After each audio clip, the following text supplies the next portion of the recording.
Our next speaker is Ramon Sanguesa. Ramon is Associate Professor at the Polytechnic University of Catalonia in the Software Department, where he acted as Associate Dean for Innovation in the School of Informatics. He is a visiting researcher as well at Columbia University in New York, at the Center for Organizational Innovation. He is Senior Fellow of the SLAB, the Strategic Innovation Lab at the Ontario College of Art and Design in Toronto, Canada, and has several publications in the field of technology, computing, and innovation. He collaborates with the Co-Creating Cultures project area within La Mandarina de Newton, a company focused on creating innovative cultures in different settings and which describes itself as a cocktail of science, technology, art, culture, excitement, participation, diversity, design, and innovation. Please welcome Ramon Sanguesa, who will be talking this morning about hacking Bullypedia.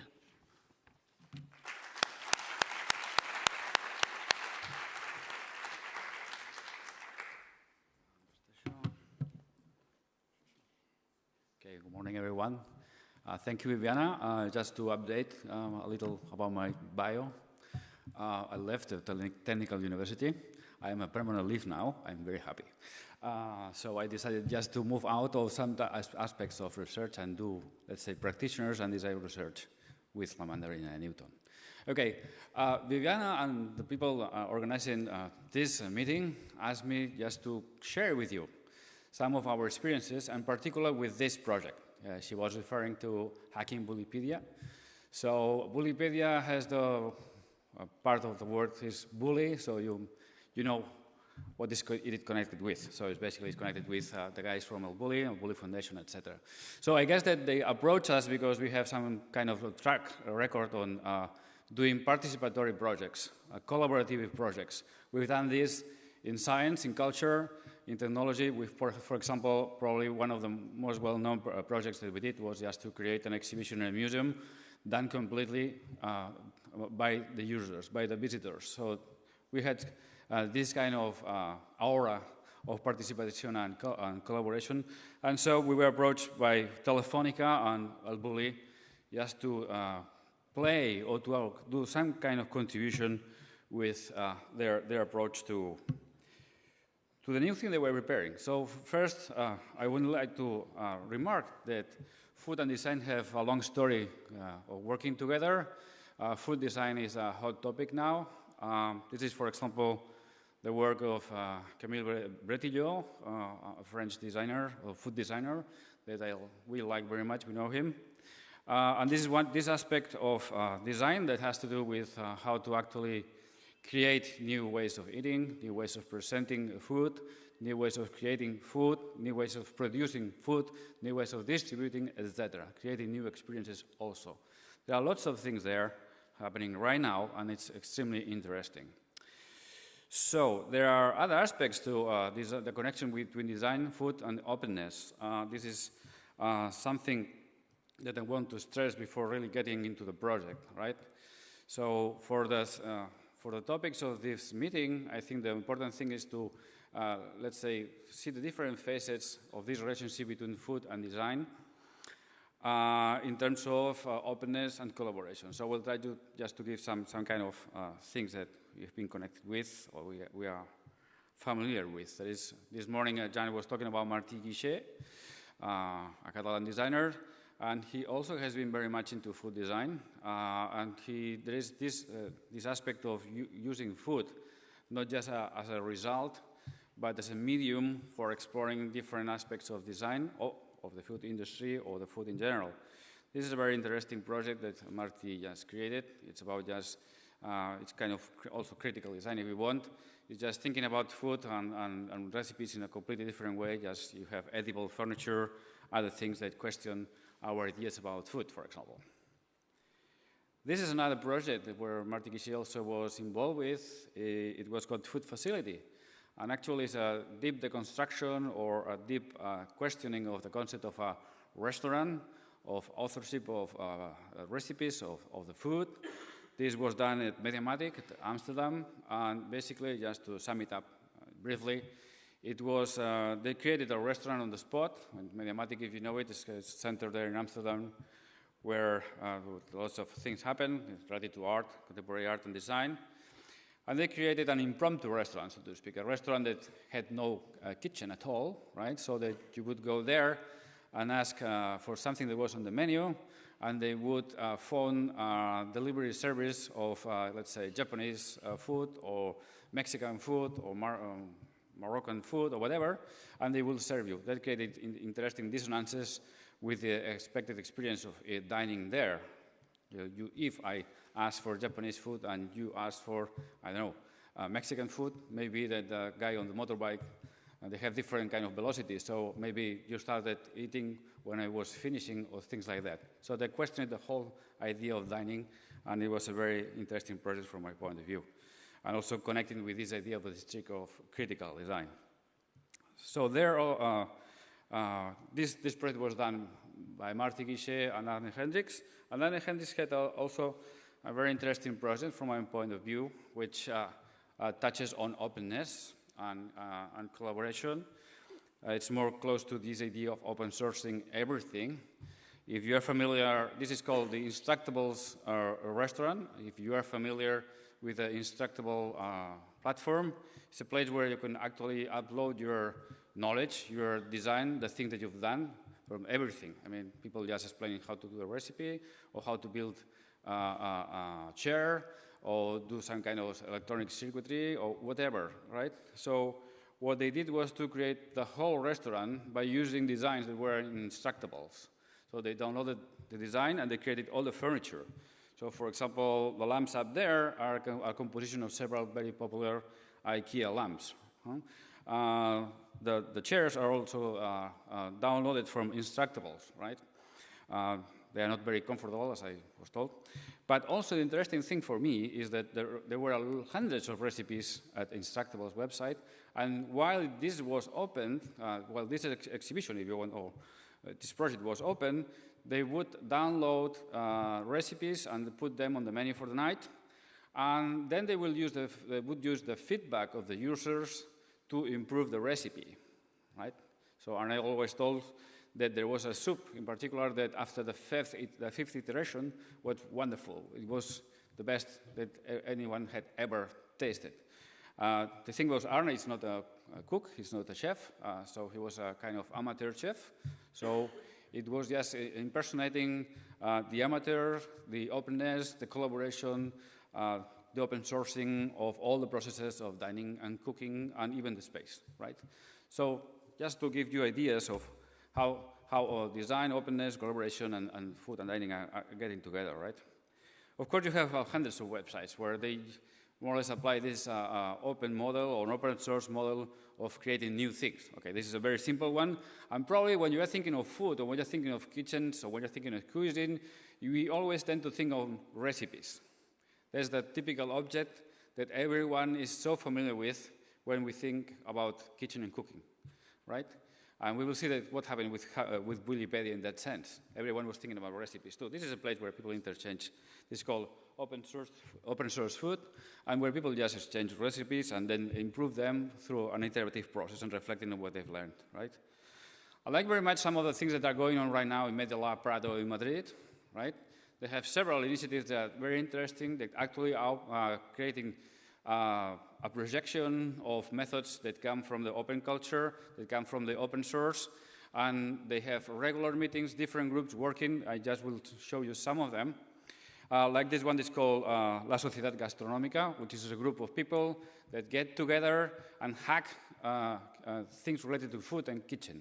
They hack everything. They take a recipe and they try it in a different way. They take utensils and morph it just because they want to create another type of dish. They work with, I don't know, other type of implements that you use on the kitchen, and they morph it. They use 3D printing just to test new ways of creating food. And they do it together, and the whole group is creating, let's say, a repository of knowledge about all of this. And it's very interesting the way that they work. It's kind of a collaborative thing, it's a group thing, and they apply one of the, for me, it's one of the trademarks of the designerly way of thinking, which is kind of shared reflective practice. Right? We've done this, we go back, we see what has happened, we do this shared group reflective practice. This is one of their initiatives, there are many others. Like, for example, this one, this has to do with, and this is something that I also want to stress, food is an important topic, not just because it's trendy or because we all need to eat.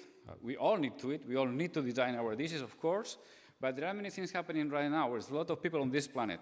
And as we've been told before, scarcity will start to pop up here and there, right? And food is one case in point. There's a lot of food that is produced and is not used, and there's many people that have difficulties in actually eating every day. And this is a work that has been done in Madrid, so they can just map collaboratively the places where people can eat, and it had another aspect of creating kind of kitchens that could be mobile and feed people around. And just last but not least, again in Metal Lab, is this idea of recycling food, right? Okay, so that you bring the food that you have found there and create new recipes, or just the one that you don't use. So this actually is, for those of you that don't speak Spanish, it's called junk food, right?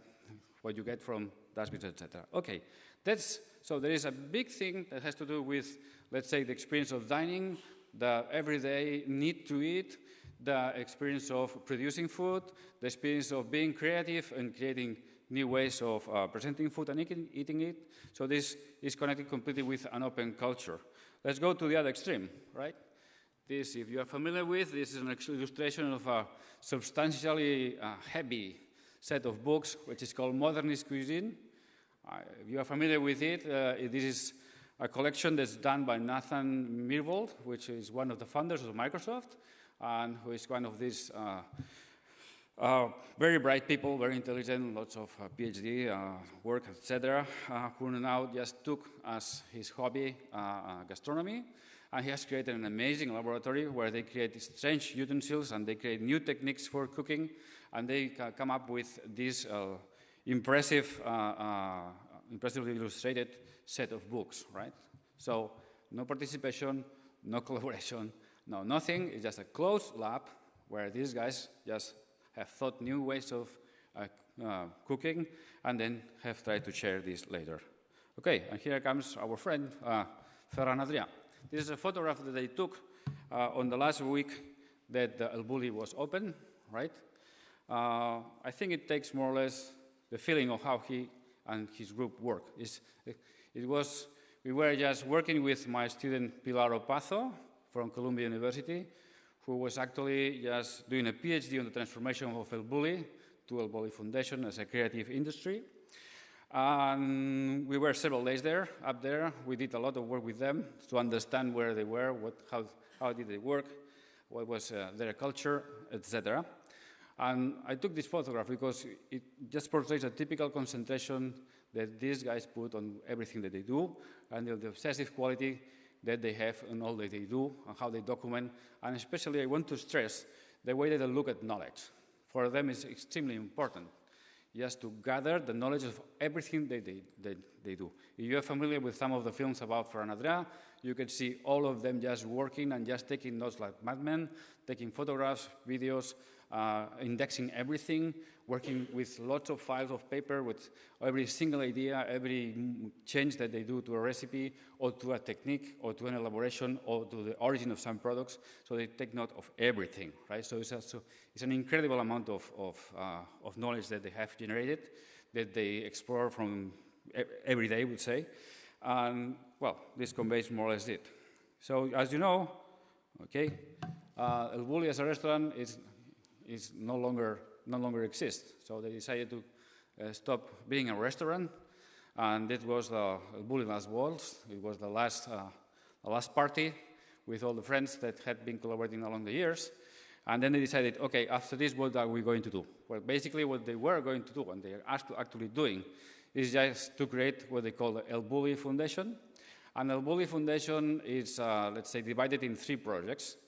One is called El Bulli 1846, which is the one that has to do with the historical part of El Bulli and Cuisine, and it will be located in this controversial amplification, or renovation of the original El Bulli restaurant up in Costa Brava.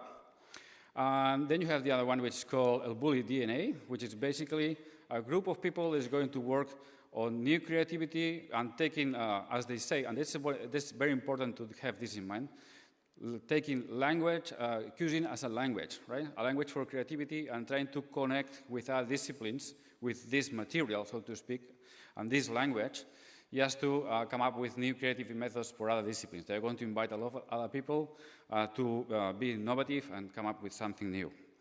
And the idea that they have is just that they're going to meet there, up there in the Costa Brava, where the Bulli DNA, maybe in Barcelona too, and they're going just to create new things and then share them on the internet. And here's where the third part of this foundation comes, which is Bullypedia, right? So that's also taken from the kitchen at El Bulli last week. What is Bullypedia? Well, Bullypedia is a compilation, an organization of the whole knowledge of El Bulli, but I would say that it has a kind of a normative and descriptive compilation of it. So there is this will of creating a language, of sharing this language in order for everyone to first get access to the El Bulli knowledge, second, get this information from all their years of working, right? And then being able to talk about cuisine and also innovation in general with this terminology. So Ferran typically says that Bullypedia is a lot of, let's say, little boxes where knowledge is, right? For me, there are aspects that I want just to share with you later. So the first thing you have to have in mind, Bullypedia is not Wikipedia, right? And that's a fact. It's not at all in the same structure or attitude that Wikipedia has. So let's see how it can be open and which part of them are going to be open and are going to be shared. So basically the idea was at the early beginning, this one, okay? I had to go through several iterations and several briefings with the team of Telefonica and of Ferran Adrià too. And this is very important, right? So it's basically an idea to put order to the messy world of cuisine, to create a language that people, it's important, this idea of codification that they have, is codify a language. One of the things that we found out with Pilar during her PhD work was the importance that language and the stabilization of a language had for El Bulli to actually implement and create new strategies for innovation, right? So that's what they want to do. So they want to create some type of tool to codify all this information, to be able to share this information, right? And then, and the last part is also very important, to create a model about creativity and innovation that they can apply to other disciplines. Okay, got it? So the interesting thing is that when they approach us, Bullypedia did not exist yet. I can say that it doesn't exist still, right? It's one of these things that the group of Ferran is so fond of. This idea of just a continuous work in progress, a continuous beta process, if you want, right? They always are in beta. So that's why they ask us just to create a process to get more ideas. So basically, if there is anything open and collaborative in this project, it's just the replications of some of the processes that are very typical of collaborative and open culture, which is why this idea of crowdsourcing the knowledge of others and collaborating with them, okay? So we devise with them a process as open as possible, and I will come back to that later, just to gather the information, to gather new ideas about something that was still just in the making. We only had this slide that I showed you before, and a long story, more than 40 pages long, that was shared publicly with the people that were going to participate about what Bullypedia could be, right? So this is the fastest or the most precise, as you want, design brief that we ever come up with, right? So we created Hacking Bullypedia. It's a process of crowdsourcing. It's now also something that's been musealized. This is something that I took this Sunday on Palau Robert. So we've been made history, so to speak. We are classified and put on a wall, right? So we are now culture, so to speak, right? So what happened? So basically, you have to look at it as an idea generator for Bullypedia, right? So we open up something that had to help have ideas about how to search knowledge within Bullypedia and outside it, basically how you use the resources of the internet to actually help build Bullypedia. How to classify new information, the one they may create it, the one that could be created by their team, but also what's out there on the internet. How to relate what's already existing in Bullypedia, how to organize, how to visualize that, okay? In general, we try to sum it up to how the internet or internet technologies help build Bullypedia. I would say the internet technologies and the people behind them, right? So we created a process that was, let's say, focused on trying to develop things with several scenarios that was quite hard actually to come up with because it's pretty difficult to identify some scenarios when you don't even know exactly what you wanted to do. But basically, it's too long just to enter now in details, but basically it's something how people could just contribute with ideas and prototypes of things that could help in just classifying, doing image search, negotiation, one of the obsessions of them is how to exploit the knowledge within Bullypedia, how to identify which were the important recipes along their history, not just of themselves as a bully, but also in general in Western cuisine, in Western gastronomy, etc. Right? So we open up this process to let people try to understand what they were asked for so that they would contribute with new ideas, right? So the precedent process that the Bully had done in similar vein to this, and we had to, in a way, fight against this, was a previous contest about business models for the Bulli Foundation itself. The way that it was created was by inviting top business schools students just to give an idea of how a Bulli Foundation could work and what the business model could be. So if you picture this, I'm talking with a collaborator or client or whatever you want to like it, to call it, with a bully, that has the previous experience of having something very close, right, with very elitist, just only accepting teams from the top-notch universities, and now they come with this idea. So it was quite a thing just to really convince them that we should go a little beyond this model, right? We created this timeline, just basically just to open up the contest with the design brief, the design scenarios, so that people could actually know more or less what they could contribute or what they can relate to. And then there was several video conferences just to explain the process, just deal with the doubts of people, right? And then we actually open up the reception of actual proposals, right? So I have to say that the price, or let's say the compensation for being part of this or being selected, is the ability to work more, which is something that we can discuss also about all these aspects of the sharing and the collaborative economies, right? So the price, again, was the ability to work with Telefonica and work with Ferran Adrià for 6 months. Okay, well, there are people that respond to that. Especially today, after a long year, a very interesting one, if they ask me or they promise me they're going to give me as a price more work, I definitely wouldn't contribute to anything, right? So, but they did. So we had a lot of people. We set up a website, and basically, here's where, and we have the response that was, we were happy there were more independent teams than actual research and university teams, right? So there were some of, let's say, the usual suspects here, like Harvard or other very high-ranking universities, right? They come up with very, very, I have to say, very bright and very unexpected proposals. And I will discuss why these unexpected proposals are very interesting from the point of view of openness and collaboration, and which ones were actually selected as the final ones. If there is something open with processes with Ferran Adrià, these things can change in the last moment.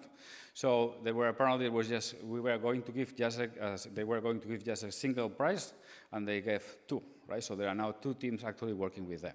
So this These are the winners. This one that took the concept of cuisine as a language to the extreme. So the idea was to take any information in Bullypedia and make it programmable. Okay? So that's a proposal to create a programming language to actually combine or recombine anything that's in Bullypedia. Not just recipes, not just products, not just techniques, which is something very important also in their culture. The second one is something that actually implements with artificial intelligence the process of reflective practice, of evolutive analysis, and a creative audit that is typical of El Bulli, so that actually you could go back and see which are the recipes that made a change within a culture or within El Bulli itself. Okay? So, after this, they created the Bullypedia Lab, right? And they're playing now with the idea of just using these tools, the knowledge accumulated there, to actually guide searching around internet and created content. They have an obsession with the curation of content. If you have any questions, I will just comment on that. Finally, from my experience with this, or our experience with this project, there is something that's very important. I mean, we are creating an object that's very immaterial, that is just an object to create more knowledge, right? The thing is that the way that they look at this knowledge is an extreme classification, something very detailed, and they've created something that for me is quite, how to say, strange. So the kitchen is a place where you can play, where you can invent, where everything is messy. It doesn't matter if things are not exact, sometimes, not in pastry, right? So that you actually have a lot of freedom. It's a place that typically has been populated by women in many cultures. It's a place that something is communal, right? And what Bullypedia has done, or El Bulli has done, is to turn this into a lab. A lab is a place that is close, abstracted from reality, and works with disembodied knowledge, right? And is populated by white men in white gowns, right? So for me, this is one of the most striking things about the whole project. The good thing, of course, is they are going to share something, right? But this is one thing just to have in mind. There are other aspects there, which I want just to share with you. This is an email that we received halfway through, or halfway through or after. I think it was after the closing of the contest. This is Richard Stallman himself, okay? So, and he's questioning the type of sharing that Bullypedia may have. There's one thing that Stallman is still, as an amateur, as an outsider of the kitchen and the gastronomy area, is missing, which is still focusing a lot with recipes, right? But also, he's asking, how are you going to share this? And this is the question that's up in the air right now, okay? And the other thing is, and let me just a couple of minutes, this is a video from one of the team that was actually there. I hope this is going to work. Which asks a very permanent question. How do you learn techniques? And these are, by the way, the students of Oscar Tomiko that talked before, from Eindhoven. So, yeah, I think everyone experienced that his own way and that feeling, and you see what happens. In books, you see a picture and that's it. That's what you have to feel that.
about this product.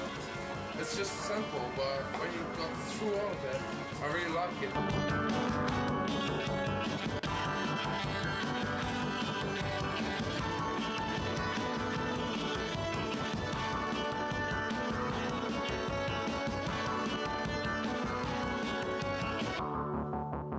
Okay, I guess you got it, right? It's basically sharing the bodily knowledge that you have with the experience of cooking, which is a knowledge that is typically extremely difficult to abstract and is not amenable to this kind of representation. So there's, the lesson here is there is an incredible opportunity for me to open up a lot of design aspects related to Bullypile, why no? Which basically have to do with open utensils, open processes, open techniques, and open knowledge in that sense. So it's a different type of knowledge. So what we are doing now, from La Mandalay and Newton, we are setting up a couple of projects that have to do with bodily knowledge. One of them has to do with contemporary dance, and the other one has to do with the kitchen, right? So my message for you all is there is a lot of opportunity. It's a closed, absolutely closed world. There is an opportunity to open it really wide. So keep calm and hack it. Thank you.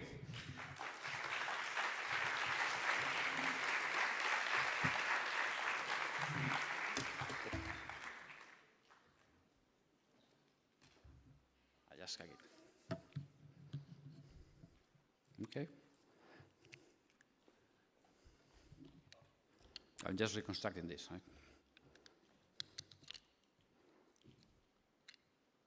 Well, to repeat the question of Richard Stallman. Excuse me?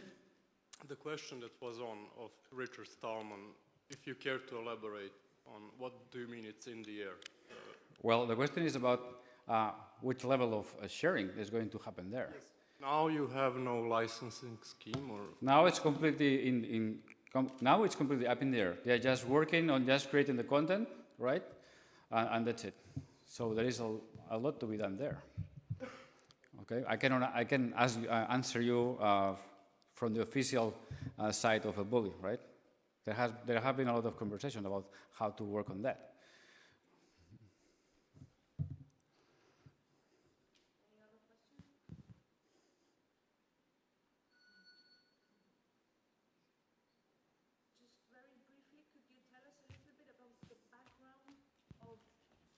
I was just wondering, very briefly, could you tell us about the background of the teams that applied with solutions? Well, there's a wide variation of the type of people that were creating a team and just getting into the crowdsourcing process. I would say that was two poles, so to speak. So one was very schools of engineering, computer science, very technologically oriented, and then there was, although from my point of view, there shouldn't be this kind of difference, people that came from design schools or design practices. And then the independent professionals, they came from all sectors, right? Actually, the two winning teams, one was from a university and the other one was two independent professionals that had to do with computing, right? But that was the thing. So, yeah, that's it. Mm-hmm. I think there's a lot of possibility of collaboration there still. Thank you very much. Okay, thank you. Thank you.